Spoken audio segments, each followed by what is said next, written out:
मतलब। आज के रोज आप हिंदुस्तान के जिस कोने में चले जाए, जिस गली और कोचे में चले जाए, शहर हो या देहात, गाँव हो या कस्बा, आपको हर जगह 26 जनवरी की यौम जमहूरिया के नगमे सुनाई देंगे।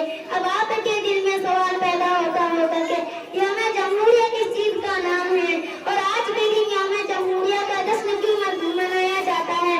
मोहतरम सामीन, जैसा कि आपने समाअत किया कि 1947 को हमारा मुल्क हिंदुस्तान आजाद हुआ और आज के दिन यानी 1950 ईस्वी को हमारे मुल्क के लिए नया कानून नाफिज किया गया।